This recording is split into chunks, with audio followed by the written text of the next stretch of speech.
오늘은 이제 창세기 12장과 마태복음 11장 또 느헤미야 1장과 사도행전 11장의 4장을 통합을 해서 메시지를 전하고자 합니다. 제목은 한번 따라서 봅시다. 막막한 현실 앞에 어떻게 하나요? 제목이 가슴에 와닿지 않습니까? 우리가 우리의 삶을 살아가는 데 있어서 항상 현실이라고 하는 이것을 부인할 수도 없고 이 현실을 말씀으로 우리는 이겨내야 하는데 하나님의 말씀과 현실은 그렇게 같이 움직이지 아니함을 우리는 항상 경험하게 되어지고 그런 갭이 있을 때 어떻게 해야 할까 참 난감해야 할 때 있습니다. 오늘 성경에 나와 있는 인물 역시도 그런 답답한 현실 앞에서 어떻게 했는가 우리 한번 말씀을 통해서 찾아보면서 우리 역시도 그런 믿음의 행보가 우리 가운데 있기를 주의 이름으로 축복합니다. 속담이라고 하는 것은 여러 세대를 거쳐오면서 인정되어지는 공동의 가치관이 있기 때문에 힘이 있습니다. 그러나 요즘 MZ 세대들, 2000년 이후에 태어난 세대들은 항상 실용적인 것들이 그 몸에, 그 생각에 자리를 잡고 있기 때문에 옛날에 속담이라고 하더라도 옛날에 가치관이 되었던 그 속담이라 할지라도 부정하는 것을 보게 되어집니다. 그래서 우리가 생각할 때 우리가 속담 가운데 늦었다고 생각할 때가 가장 빠른 때다 이런 속담이 있죠. 그래서 항상 늦었다고 했을 때도 다시 시작할 수 있는 힘을 우리에게 주는 힘이 있습니다. 그러나 요즘 MZ 세대들은 어떻게 말을 하느냐, 늦었다고 생각할 때가 진짜 늦은 때다 이렇게 말을 하고 있습니다. 실용적인 생각을 하고 있는 것이죠. 그리고 피할 수 없으면 우리는 즐겨라. 군대 생활도 3년 동안 국방부 시계는 거꾸로 매달아놔도 시간은 간다라고 하면서 피할 수 없으면 즐겨라. 이런 것이 우리의 인생의 어떤 좌우명이 되는 경우도 있습니다만 요즘 세대들은 어떻게 말을 하느냐, 즐길 수 없으면 피하라. 실용적이죠. 즐길 수 없으면 피하라는 거예요. 그리고 성공은 1%의 재능과 99%의 노력으로 이루어진다. 우리 잘하는 항상 공부 앞에 도서관 앞에 이렇게 써놓고 99%의 노력을 해야 된다. 열심히 쇠가 빠지게 일해야 된다. 그런 속담이 있습니다. 그런데 요즘 세대들은 뭐라고 말하느냐, 성공은 1%의 재능과 99%의 백으로 이루어진다. 이렇게 말을 합니다. 그러죠. 고등학교 1학년짜리가 논문을 5개 발표하고 노트북을 기증을 해갖고 대학에 들어가는 그런 시대인데 아빠의 백과 엄마의 열심과 할아버지의 재력을 통해서 얼마든지 그런 백을 통해서 들어가는 그런 시대에 1%의 재능과 99%의 백, 틀리지 않는 말이 같이 느껴집니다. 그리고 또한 예전에는 우리는 어떤가 전략하고 절제하며 그렇게 저금하고 살았죠. 그래서 티끌 모아 태산이다. 이런 속담을 가지고 있습니다만 요즘 세대들은 뭐라고 하느냐, 티끌 모아봤자 티끌이다. 마음에 와닿는 말이 같이 느껴져요. 그래서 이상과 현실은 그렇게 다른 것을 우리는 보게 되어집니다. 우리 역시도 신앙생활하면서 하나님의 말씀과 우리의 현실은 좀 다른 것처럼, 아니 전혀 다른 것처럼 느껴질 때가 한두 번이 아니라는 것입니다. 그러할 때 우리는 어떻게 해야 할 것인가? 오늘 말씀을 통해서 한번 찾아볼 수 있는 귀한 은혜가 있기를 원합니다. 오늘 창세기 12장에 나와 있는 말씀은 아브라함이 하나님의 부르심을 받아서 갈대아 우르에서 하란에서 하나님의 약속의 땅 가나안에 도착하는 그 여정이 그려져 있습니다. 아브라함은 본디 어떻습니까? 하나님을 믿는 사람이 아니었고 메소포타미아 사도행전 7장에 보자면 강 저편에서 갈대아 우르에서 이방 신을 섬겼던 사람이었습니다. 근데 그때 하나님께서 너는 본토 친척 아비의 집을 떠나서 내가 지시할 땅으로 가라 라는 말씀을 주십니다. 그래서 아브라함이 하나님의 말씀을 쫓아갔고 라고 성경은 말을 해주고 있죠. 그때 아비 데라와 조카 롯도 함께 하였습니다. 그런데 그 하란에서 아비 데라가 죽고 난 뒤에 75세에 비로소 자기가 주도권을 갖고 하나님의 약속의 땅, 그 지시할 땅 가나안 땅으로 그 여정을 시작을 해서 모든 하란에서 모은 재물과 사람들을 데리고 가나안 땅에 드디어 도착을 하게 되어집니다. 그런데 그 땅에 도착을 했는데 그 땅에 이미 가나안 족속들이 살고 있는 거예요. 더군다나 문제가 되어진 것은 뭐냐면 기근이 그 땅에 도착을 했는데 기근이 아주 심한 상태였습니다. 기근이 심한 상태라는 것은 좋은 땅이라는 것입니까? 나쁜 땅이라는 것입니까? 나쁜 땅이죠. 하나님의 약속과 현실이 달리 보여집니다.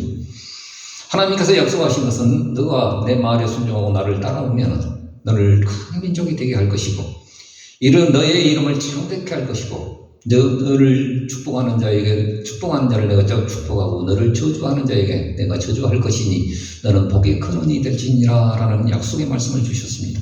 그러나 도착을 해보니 그 하나님의 약속과 현실은 완전 달라있는 그 현실 앞에 아브라함은 아마 실망 약간 했지 않을까 생각을 해보게 되어집니다.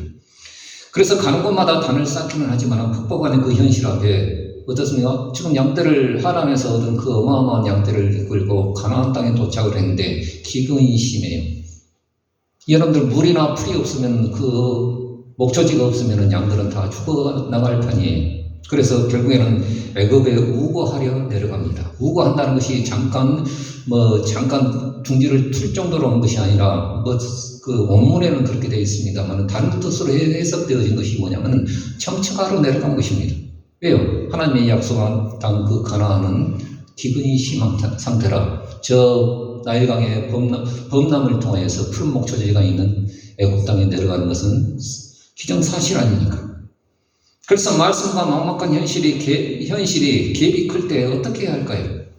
오늘 우리는 어떻습니까? 하나님의 말씀 약속은 약속이고 현실은 현실이다 싶어서 어떻습니까? 그때 하나님의 약속과 하나님의 말씀보다는 내 생각을 앞세우게 되어집니다. 그래서 아브라함 역시도 그 애굽에 내려갈 때 하나님 앞에 묻지도 아니하고 따지지도 아니하고 그 애굽 땅에 내려갔습니다. 내려갈 때 어떻습니까? 자기 생각이 앞서져요. 그래서 아브라함에게 아름다운 그 아내가 있는데 사라가 있는데 그 내려가면 분명히 그것을 인하여서 덮칠 것을 생각을 했고 그 애굽 사람한테 당신은 나의 누이라고 말하세요. 그러면 서로가 좋지 않겠습니까? 내려가 보니까 아니나 다를까 바로가 딱 바로 찍어냅니다. 그래서 어떻습니까? 이제 후궁에 있을 때 하나님께서 막지 아니하였으면 큰일 날 뻔했죠. 결국 어떻습니까? 내 생각을 앞세우다가 하나님의 사람이 이방 왕 앞에서 수치를 당한 그 모습을 우리는 보게 되어집니다. 또한 어떻습니까? 오늘 그 하나님의 말씀과 하나님의 약속과 현실이 너무 차이가 있어서 실족한 한 인물이 또 나옵니다. 마태복음 11장에 보자면 세례 요한이죠. 세례 요한은 요단강에서 세례를 베풀면서 회개하라 천국이 가까워하느니라 약대토록과 어떤가 메뚜기 석청을 먹으면서 아무에게도 비치지 아니하고 하나님의 말씀만 전했던 광야에 외치는 자의 소리로서 말라기 선지자가 예언했던 광야에서 외치는 자의 소리 엘리야였습니다. 그래서 세례 요한 결국에는 헤롯의 미움을 받아서 옥중에 갇히게 되어지죠. 그 사해 동쪽에 있는 마케루스라고 하는 그 요새에 그 헤롯의 별장이 있는데 거기에 갇히게 되어지는 것입니다. 밤새내 어떻습니까? 풍악 울리는 소리가 있고 사람의 떠드는 소리가 들리는데 자기는 옥에 갇혀서 오늘 죽을지 내일 죽을지 모르는 그 판국에 자기가 전했던 예수 그리스도의 소문은 이상하게 들립니다. 그 소문이 어떤 소문이었냐면 먹기를 탐하고 포도주를 즐기고 세리와 지인의 친구로다라는 그런 풍문이 들려오는 거예요. 자기는 자기의 전한 메시지의 주 테마는 심판이었고 주님의 임재였는데 들리는 소문은 어떻습니까? 먹기를 탐하고 포도주를 즐기고 세리와 지인의 친구로라다라는 이런 풍문이 들릴 때 마지막 자기 목숨 하나는 아깝지 않지만 자기가 가야 할 그 길을 바톤을 넘겨주고 가야 하는데 의심이 든 거예요. 또 실족할 뻔했습니다. 그래서 자기의 제자들을 보내서 예수님께 묻습니다. 뭐라고 묻느냐면 오실 그이가 당신입니까? 우리가 다른 일을 기다립니까? 라고 묻고 있습니다. 그래서 예수님께서는 요한의 제자들에게 하시는 말씀이 뭐냐면은 너희가 듣고 파는 것을 그 요한에게 가서 전해라 라고 하시면서 소경이 보며 안전뱅이가 그러며 또 문둥병자가 깨끗함을 받으며 귀머거리가 들으며 죽은 자가 살아나며 가난한 자에게 복음이 전한다는 이 말씀을 전하라라는 말씀을 하십니다. 이 말씀은 이사야서 61장에 나와 있는 메시아의 확증되어진 말씀입니다. 이 말씀을 전하라는 거예요. 그 답을 주시는 겁니다. 그래서 세례 요한이 제자들이 간 뒤에 세례 요한에 대해서 여자가 난 자 중에 가장 큰 자라다. 그러나 천국에서는 이 사람보다도 오히려 이 사람이 천국에서는 더 작은 자가 되어질 것이다 라고 하시면서 세례 요한 때로부터 지금까지 어떤가 천국은 침노를 당한다, 믿음의 사람들이 더 일어날 것이다 라고 말씀하시는데, 중요한 것은 예수님이 보시기에 현실은 그렇지 않다는 것입니다. 가장 기적을 베풀었던 고라신과 가버나움과 베스다의 사람들이 그 기적을 받고 죽은 자가 살아나고 문둥병자가 고침을 받았음에도 불구하고 회개하고 돌아오지 않는 거예요. 그래서 예수님께서는 그들을 향하여 천국을 대적하는 자들은 항상 피를 불어도 애곡하여도 시장통의 아이들처럼 불평하고 욕을 한다는 것을 예수님께서 말씀하십니다. 불신앙은 항상 수고하고 무거운 현실에 초점을 맞추면서 거기에 장단 맞출 것을 요구합니다. 그러나 믿음은 오직 하나님의 말씀과 약속의 그 장단을 맞추어서 정말 하나님의 피를 불 때 우리는 춤추고 애국할 때 슬퍼하며 울며 그 말씀 앞에 회개할 때 회개하는 것이 어떻습니까? 믿음의 사람들입니다. 그러나 불신앙의 사람들은 엇박자예요. 그러니까 여러분들 진짜 신앙생활하고 은혜를 잘 받은 사람들은 어떻습니까? 장단을 잘 맞춰야 돼요. 신앙의 장단을 잘 맞춰야 돼요. 그런데 불신앙의 사람들은 항상 불평하고 욕을 한다는 거예요. 그래서 예수님께서는 수고하고 무거운 짐을 주께 맡기고 그 멍에를 메고 배우기를 주저하지 않는다라고 말씀해 주시고 있습니다. 여기 또한 현실은 암담하지만 그 약속의 장단을 잘 맞춘 한 사람이 나옵니다. 느헤미야였습니다. 느헤미야는 어떻습니까? 바벨론 포로가 되어진 이후에 140년이 지난 시대에 아닥사스다 왕의 술 맡은 가늠장이었습니다. 그러니까 오랜 시간이 걸렸습니다. 그러니까 바벨론 포로로 잡혀왔다가 3세대, 4세대가 되어진 사람이 이미 어떻습니까? 생각과 그 삶은 어떻습니까? 페르시아의 삶에 젖어있는 사람이에요. 이 사람 또한 어떤가? 술 맡은 가늠장이라고 해서 여러분들 어떤가? 술썸이 간 사람이 아닙니다. 페르시아 아닥사스다 왕 앞에서 술 맡은 가늠장은 어떻습니까? 그 제국의 왕의 비서실장 정도 되어지는 사람입니다. 조언을 해주고 모든 것이 보장되어지는 사람이었습니다. 그런데 자기의 그 형제였던 하나님과 유대 땅을 돌아보고 보고한 그 내용들이 무엇이냐? 포로로 왔다가 잡혀 있다가 다시금 돌아가는 사람들이 5만 명 돌아가고 2천 명 돌아가고 그래서 정착을 하고 140여 년간 어떻습니까? 그 사람들이 잘 정착한 것 같은 그런 보고를 말하는 것이 아니라 그들이 환난을 당하고 능욕을 당하고 예루살렘 성은 해파되어지고 성전물은 소화되고 불타졌다라고 말을 해주고 있습니다. 아마 에스라가 개혁운동을 일으킬 때 그 후폭풍으로 인해서 그 찢어지고 갈라지고 이혼한 사람들이 어쨌든가 폭동을 일으켰던 것 같아요.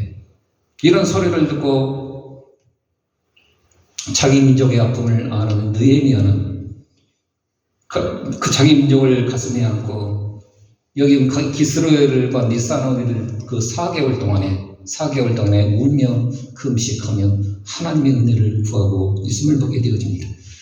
하나님 앞에 기도할 때 신세타락만 하는 것이 아니라 회개하고 돌아오는 자를 하나님께서 어떻게 하실 것이라는 하나님의 약속을 붙잡고 하나님 앞에 기도하고 있습니다. 오늘 본문 9절에 느헤미야서 1장 9절의 말씀을 한번 같이 읽어보십시다. 시작. 하늘 끝에 있을지라도 내가 거기서부터 너와 내 이름을 들고 득하는 곳에 돌아오게 하리라 하신 말씀을 이제 청건대 기억하고 있어서 이 말씀은 신명기 30장에 모세를 통해서 하나님께서 약속하신 말씀입니다. 너희가 순종하면 이러한 복을 받을 것이다 라고 신명기 28장을 통해서 말씀하시고 29장부터는 어떤 저주에 관한 말씀을 하십니다. 너희가 내 말을 순종치 아니하면 다 흩어질 것이고 포로로 잡혀갈 것이고, 그러나 30장 이후에 주신 말씀이 뭐냐면 너희가 회개하고 돌아오면 만일 내게로 돌아와서 내 계명을 지키고 내게 그 명령을 행하면 너의 쫓긴 자가 하늘 끝에 있을지라도 내가 거기서부터 모아 내 이름을 두려고 택한 곳에 돌아오게 하리라는 이 약속의 말씀을 모세를 통해서 이스라엘 백성에게 주셨습니다. 느헤미야는 성경에 종통한 사람이었어요. 이 말씀을 붙잡고 그 슬픔을 가눌 길이 없고 눈물을 흘리며 금식하며 기도하면서도 하나님의 말씀 약속을 붙잡고 기도했더라는 것입니다. 또 아닥산사 왕 앞에서 어떻습니까? 허락을 받아서 이 사람에게 은혜를 얻기를 원하나이다. 그 기도를 마지막 11절에 하고 있음을 보게 되어집니다. 자기는 어떻습니까? 막연하게 하나님 앞에 기도한 것이 아니에요. 하나님께서 응답하시면 내가 이러한 부분들을 하나님 앞에 책임지기를 원합니다. 이러한 것을 내 어깨에 짊어지기를 원합니다. 자기가 보장되어진 비서실장의 그 자리를 내려놓고 친히 자기가 어떻습니까? 이스라엘의 예루살렘의 총독으로 가서 그 역사를 자기 수고와 땀을 바쳐서 그 일을 해내기를 원했던 사람이 느헤미야였습니다. 자기가 봉사하는 기간 동안에는 어떤가 녹을 받지 않아요. 종독의 자리에 있으면서도 불구하고 그 녹을 받지 않습니다. 왜요? 하나님의 사명이었기 때문입니다. 여러분, 오늘 우리가 기도할 때 왜 힘이 없는가요? 우리가 기도할 때 왜 힘이 없는 이유는 그저 막연하게 내가 짊어져야 할 것은 우리는 생각하지 않아요. 하나님, 우리 자녀들이 이렇게 되어지기를 원합니다. 우리 교회 이렇게 되어지기를 원합니다. 우리 정말 내 사업이 이렇게 되어지기를 막연한 것을 놓고 기도해요. 그러니까 힘이 없습니다. 여러분들 기도에 힘이 있는 것은 그 응답에 대한 그 멍에를 짊어질 각오를 하고 하나님 앞에 할 때 힘이 있다는 거예요. 여러분들 하나님 앞에 어떤 문제를 놓고 하나님 앞에 기도할 때 하나님 이것을 응답하신다 한다면 내가 이러한 부분을 하나님 앞에 짊어지기를 원합니다. 정말 그것을 하나님 앞에 각오를 하고 하나님 앞에 할 때 내 목숨을 다하죠. 정말 기도할 수 있는 것입니다. 응답하시면 어떻게 주님과 함께 그 멍에를 맬 것인가를 우리는 하나님 앞에 기도해야 합니다. 여러분, 오늘 우리는 기도할 때 어떻습니까? 하나님, 내 병이 낫기를 원합니다. 막연해요. 내 자식들 잘 되기를 원합니다. 막연해요. 내가 너에게 그것을 응답하면 너는 무엇을 할 수 있느냐? 하나님께서 우리에게 물어보신다면 오늘 우리는 그것을 대답할 수 있는 그 기도가 우리 가운데 있기를 주의 이름으로 축복합니다. 그래야 힘이 있죠. 오늘 우리는 교회를 위해서 부흥되어지기를 원합니다. 막연한 기도를 하는데 하나님 우리 교회에 부흥을 주시면 나는 무엇을 하겠습니까? 그것이 없으면 부어졌다 할지라도 밑받은 독이 되어진 것입니다. 그러므로 믿음이라고 하는 것은 허상이 아니요 히브리서 11장 1절에 보자면 실상이요 바람이 아니라 증거라고 성경은 말해주고 있습니다. 여러분, 오늘 그렇다고 한다면 우리의 삶을 통하여서 믿음과 하나님의 약속과 그 현실이 너무 달라 보일 때 우리는 어떻게 해야 되느냐? 사도행전 11장은 오늘 우리에게 기초한 답을 오늘 우리에게 해주고 있습니다. 이방인 백부장 고넬료 사건은 땅의 모든 족속이 너를 인하여 복을 얻는 아브라함의 약속이 성취되어지는 신호탄이 되어졌습니다. 우리 창세기 12장의 말씀 한번 같이 읽어볼까요? 시작. 너를 축복하는 자에게는 내가 복을 내리고 너를 저주하는 자에게는 내가 저주하리니 땅의 모든 족속이 너를 인하여 복을 얻을 것이다. 지금 이방 가나안 땅에 들어가게 해서 하나님께서 약속하신 것이 뭐냐면 네가 복도 받지만은 너는 복의 근원이 되어질 뿐만 아니라 너를 통해서 모든 사람들이 모든 족속이 너를 인하여 복을 얻을 것입니다. 이 사명과 복을 허락해 주신 것을 보게 되어집니다. 고넬료 사건은 전혀 하나님과 상관없는 이방인이었어요. 그럼에도 불구하고 이 이방인이 하나님의 복을 받아서 오순절에 똑같은 성령의 은혜를 이 사람이 받았음을 우리는 보게 되어집니다. 이것은 하나님의 약속이 가감없이 성취되어진 것을 보게 되어집니다. 여러분, 오늘 우리는 하나님의 약속은 어떻든가 멀리 먼 미래의 것이라고 우리는 생각할지 모릅니다. 에스겔 때에 어떻습니까? 이스라엘 사람들은 하나님의 약속을 먼 미래의 것이라고 생각했어요. 그렇게 말한다마는 내가 내 약속을 더디지 아니하고 반드시 이루어내며 성취하리라고 하나님이 확정한 것을 보게 되어집니다. 이런 하나님의 약속은 우리가 보기에는 인간의 눈으로 보기에는 먼 미래의 것, 물론 먼 미래의 것이죠. 아브라함 때로부터 어떻든가 여기 고넬료 사건을 보면 먼 미래의 것입니다. 그러나 하나님의 눈에는 더딘 것이 아닙니다. 확실하게 이루어내신 하나님의 약속인 것을 성경은 말해주고 있습니다. 그러므로 핍박 중에서 여러분들 이 예루살렘 교회가 핍박 중에서도 어떻습니까? 고넬료 사건을 통해서 핍박을 당하잖아요. 스데반 사건을 통해서 핍박을 당하잖아요. 그럼에도 불구하고 그 중에 흩어진 사람들이 어떻습니까? 유대인들에게 복음을 전하는데 그 중에 딱 어떻습니까? 하지 말라는 짓거리를 또 하는 사람들이 있었어요. 응? 키프로스와 구레네 몇 사람이 어떻습니까? 이 헬라인들에게도 복음을 전하는 거예요. 전혀 이 사람들은 복음은 상관이 없는 사람들인데 이 사람들에게 복음을 전하니까 예수 하니까 어떻습니까? 이 사람들이 귀신이 떠나가고 놀라운 성령의 역사가 그들 가운데 드러나요. 이미 예루살렘 교회에서 그 정황들을 파악하고자 어떻습니까? 바나바 사도를 파송을 해요. 바나바 사도가 보니까 그 은혜를 보고 이미 정말 그들에게 내렸던 그 성령의 역사가 이미 어떻습니까? 이 안디옥교회라는 그 지역에 하나님께서 역사해 주신 거예요. 주의 손이 함께함으로 그런 역사가 일어난 거예요. 그래서 바나바가 어떻습니까? 주께 붙어 있으세요. 꽉 붙어 있으세요 하면서 바나바 사도가 자기의 역량을 알아요. 바나바 사도는 어떻습니까? 자기가 돌볼 수 있고 케어할 수 있는 능력은 있지만은 이방인들을 어떻게 하나님의 목적으로 할 수 있느냐? 이미 몇 년 전에 어떻습니까? 예루살렘 교회의 그 사도들에게 청구했던 사울이라는 사람을 알고 있어요. 그래서 다소 지역에 급히 가서 사울을 불러내서 나와 같이 동역합시다. 그래서 1년간 열심히 동역하는데 그때 사도행전 11장 26절에 보자면 이런 말씀을 하십니다. 비로소 어떻습니까? 그리스도인이라는 이름이 그들 가운데 불려졌더라라고 성경은 말해주고 있습니다. 여러분들 이 말씀을 오늘 우리는 눈여겨보셔야 됩니다. 정말 하나님의 약속의 현실을 어떻게 조화시킬 것인가? 그것은 그리스도인이라는 이 말씀. 그리스도인이라는 이 말은 안디옥 교회에서 어떻습니까? 안디옥 지역에서 조롱과 멸시의 천명칭이었어요. 예수쟁이, 그리스도인. 그들이 모일 때마다 어떤가 그리스도라니까 어떤가 그들을 그냥 조롱조롱 불러낸 말이 그리스도인이었습니다. 그러나 이 명칭은 안디옥 교회를 그리스도의 이름으로 설명하고 있다는 데 놀랍습니다. 그리스도 성도들을 어떤 그리스도라는 이름으로 어떤 설명하고 있다는 데 놀랍다는 거예요. 여러분 우리의 삶이 그리스도로 설명이 되어지고 해석되어지고 증거되어져야 한다는 사실을 우리는 보게 되어집니다.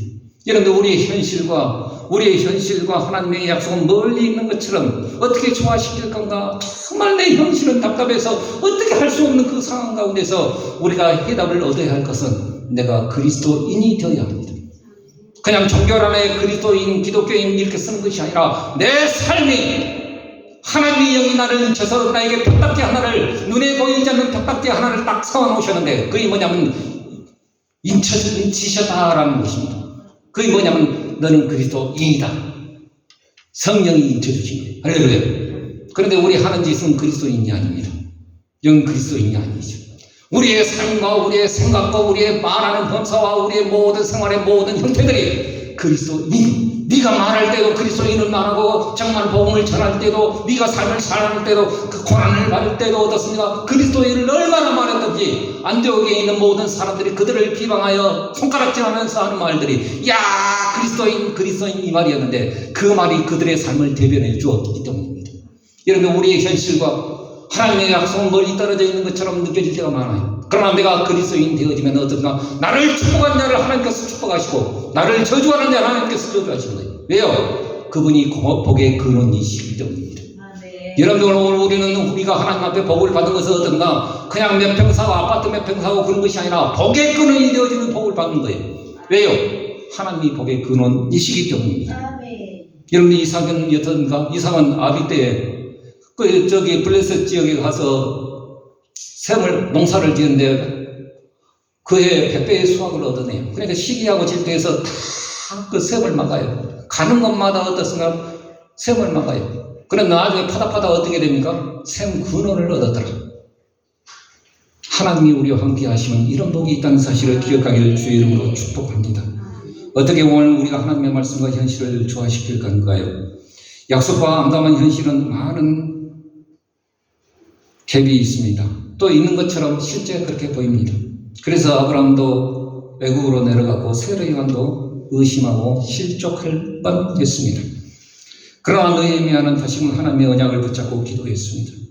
수고하고 무거운 현실의 짐들이 여전히 짓누르지만은 주의 멍에를 메고 배우면은 그 멍에는 쉽고 가볍다는 것과 또 그 멍에를 메고 주님을 늘 인식하며 그 주님과 함께 동행하고 동역하고 그 삶을 살아가면은 참된 쉼이 무엇인가, 참된 안식이 무엇인가 우리가 실감할 수 있을 것입니다. 그래서 내 삶을 그리스도로 설명되어질 수 있다 한다면 비로소 하나님의 언약이 내 삶을 통해서 해석되어지고 내 삶을 통해서 어떻습니까? 설명되어지고 증거되어질 것입니다. 여러분들 아브라함의 모습을 우리는 아까 서두에 말씀을 드렸습니다만 참 미숙하고 애굽의 파라오 앞에서 정말 수치를 당하는 그 모습 보셨습니다. 그러나 아브라함이 하나님과 늘 동행하고 그 100년의 세월 동안에 75세 하나님의 부르심을 받아서 175세가 되어질 때 하나님 앞에 부르심을 불려갈 때까지 100년의 세월 동안 하나님과 동행하면서 느껴지는 것이 뭐냐면 하나님의 약속한 땅은 눈에 보여지는 그 가나안 땅이 아니다. 그것을 깨달은 거예요. 그래서 히브리서 11장 10절에 보자면 아브라함이 깨달은 것 하나가 무엇이냐면은 아브라함은 평생의 장막에 거하면서 자기의 어떻습니까? 정착할 그런 생각을 꿈도 꾸지 않았어요. 장막에 거하면서 하나님이 약속한 땅은 무엇이냐? 육적인 가나안 땅이 아니라 영적인 가나안 땅인데 이 땅이 아니라 저 땅이라는 사실을 깨닫습니다. 그리고 뭐라고 말하느냐? 히브리서 11장 10절에 보자면 하나님의 경영하시고 지으실 터가 있는 성을 바라봤음이니라 라고 말을 해주고 있습니다. 여러분들 우리의 믿음의 여정도 마찬가지입니다. 오늘 우리는 육신적인 것을 보고 하나님 약속하셨잖아요. 땅 주신다고 했잖아요. 부자 되게 해주신다고 했잖아요. 건강하게 해주신다고 했잖아요. 늘 육적인 것으로만 오늘 우리는 치부하고 육적인 것으로만 오늘 우리는 판단하고 육적인 것으로만 오늘 우리는 생각합니다. 그러나 하나님께서는 영적인 것을 더 우선시하십니다. 이런 걸 아브라함이 그렇다고 해서 어떤가? 쫄딱 망했습니까? 아니잖아요. 그 대를 이어서 어떻습니까? 이스라엘 민족이 태어났죠. 이런 오늘 우리는 하나님 앞에 우선순위를 먼저 가져야 됩니다. 마태복음 6장 33절의 말씀처럼 너희는 먼저 그의 나라와 그의 의를 구하라. 너희의 먹을 것, 마실 것, 입을 것 다 책임져 주신. 여러분들이 영의 것을 먼저 하면은 육의 것은 따라옵니다. 그러나 육의 것을 먼저 하면 영은 어떻습니까? 없어요. 그러므로 오늘 우리는 여러분들 하나님의 약속과 하나님의 말씀과 우리 현실이 어떻게 조화시킬 것인가? 우리는 어떻습니까? 하나님의 말씀 앞에서 다시금 느헤미야처럼 기도하며 하나님의 약속을 붙잡고 그러므로 오늘 우리 역시도 어떻습니까? 그리스도인이라는 이 말을 오늘 우리의 표딱지가 우리의 영 안에 딱 붙여져 있다는 사실을 알고 말할 때도 내가 그리스도인이지, 내가 사업을 할 때도 내가 예수쟁이야, 내가 고난받을 때도 예수님 멀리 계시는 것이 아니라 고난 가운데도 나와 가장 가까이서 함께 하시지. 그 고난받음으로 인하여 하나님 앞에 영광을 돌리라. 골로새서의 말씀에 보자면 그렇게 말하고 있어요. 그러므로 여러분 어떠든지 정말 내가 그리스도인으로 그리스도라는 이 이름으로 내가 설명이 되어지고 해석이 되어지고 증거되어진 귀한 믿음의 삶이 우리 가운데 있기를 주의 이름으로 축원드립니다. 내가 그리스도인만 되어진다 한다면 하나님께서 아브라함에게 약속하신 그 약속 그대로 이루어집니다. 너를 축복하는 자에게 내가 축복할 거고 너를 저주하는 자에게 내가 저주할 거야. 너는 복의 근원이 될 거야. 왜요? 하나님이 함께 하십니다. 이 은혜가 오늘 우리 가운데 있기를 주의 이름으로 축복합니다. 기도하겠습니다.